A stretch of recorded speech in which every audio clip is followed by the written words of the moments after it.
My husband and I are currently on our honeymoon. So here's a story I could have given more thought to. Hi, this is Half-Baked Tales, where I write and read one halfway thought-through short story every week. They're not always good, and that is the point. Last week, in honor of our wedding, I shared a cutesy coworker romance.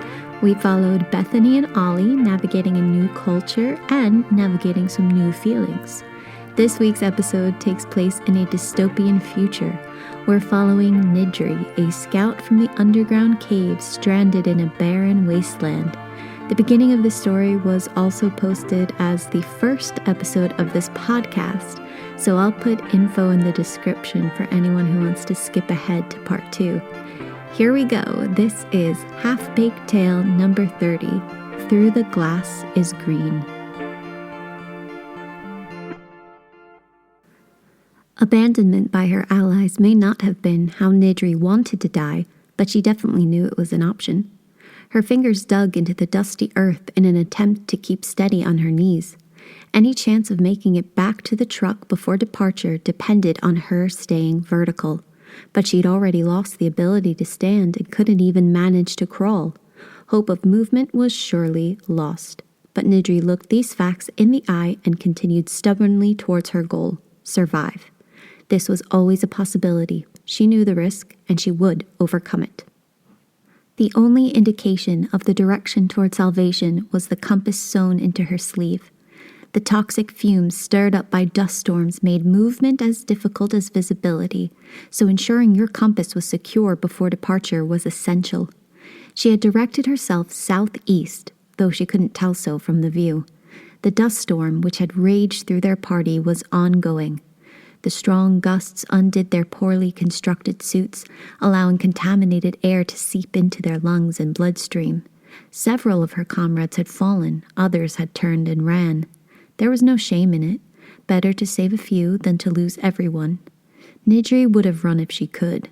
If there was anyone nearby, she had no voice to call to them.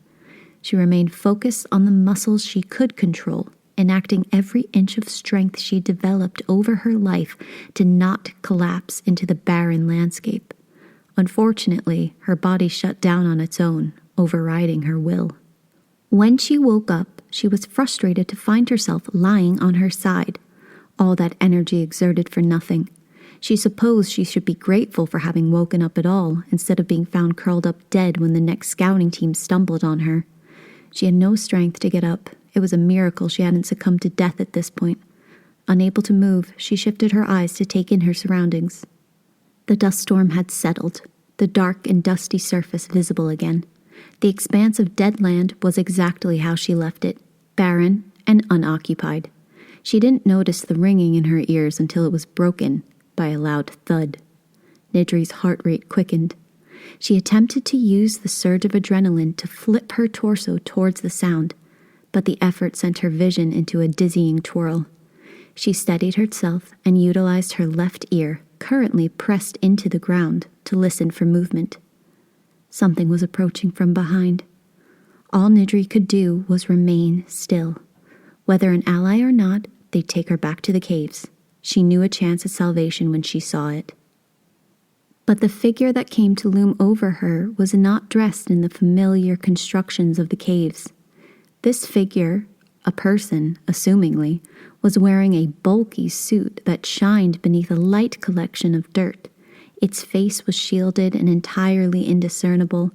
The adrenaline rush returned to Nidry as she fought however she could to escape this strange figure. But, again, her body was finished with her resilience and shut down. Her last bit of consciousness dipped in and out as the figure dragged her along by the legs. Awake again. The first thing Nidry noticed was her breathing, deep and long, her lungs working as they never had before to soak up the air. It was delicious, warm yet lightly crisp. An alarm went off in her head then. This was not the air she was accustomed to. She bolted upright, body finally obeying her mind's will, but the sight knocked the delicious air right out of her lungs. Everything around her was green. Wherever she was, it was covered in vibrant plants reaching from floor to roof, a small space with lovely smells and a hushed quiet. Convincing herself to see past the dazzling sight, one she'd never been confronted with before, she looked to the walls behind the plants. Or not walls. Large pieces of machinery, shining, spotless surfaces blinking with lights. Nidry was finding it hard to keep her head from spinning, hard to maintain her cool and keep her priorities straight. But the child within her began to reach forward, to explore. Her hand hitting the hard, clear surface brought her back to her senses. She spread her fingers wide against it, then reached her other hand out to find its boundaries. Reaching from over her head down to the floor, Nidry was entirely caged in glass. She stood up slowly, applying pressure with the palms of her hands to check if the glass would give way. Only when she was fully upright did she remember the paralysis she had experienced out in the dust storm. She should be busted up bad and in need of dire medical attention. But all her muscles were in perfect working order, barely an ache or pain to speak of. She tested her shoulder against the glass. It held. She heaved at it again, throwing in more force. The glass still held. She rolled her neck and braced to barrage the glass over and over, rotating between shoulders. With every thump, her enclosure jolted, but it did not break. Nidry rubbed her shoulders and reevaluated. "Hello?" she shouted. The glass trapped her voice inside, only a muffle escaping. Regardless, she tried again. "Hello?" "Hello," a calm voice answered from inside the glass. Nidry jumped, startled by the proximity. She turned around herself, searching for the source. "Where are you?" she demanded. "Currently, I'm speaking to you in the containment cell. I'm glad you called out," the voice responded. Nidry looked up, examining the ceiling. The enclosure, or containment cell, was smaller than her wingspan. She wedged her hands and feet a foot or so above the floor and began to shimmy upwards. "Are you still there?" she asked as she climbed. "I am. I wasn't sure if you still wanted to talk." "What's your name?" She had reached the top of the cell and was listening closely. "I'm afraid I have no name. Do you have a name?" the voice asked. Nidry identified a small speaker situated at the division between wall and glass. "I do have a name, yeah, and I don't believe you haven't got one."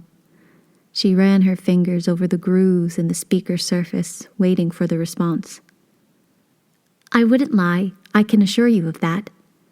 I can hear you just fine, by the way. You don't need to be so close." Nidry's fingers buzzed as the voice came through the speaker, but she ignored its words. Her eyes shifted around, attempting to identify any secondary point of contact. "I want to leave. Let me out," she told the voice. But it did not answer. She waited and then spoke the same sentence again. Still no response. She called out again in aggravation. "I can still hear you," the voice finally spoke up. "Tell me why I'm here." "You are here because you were outside during the dust storm and endured severe injuries.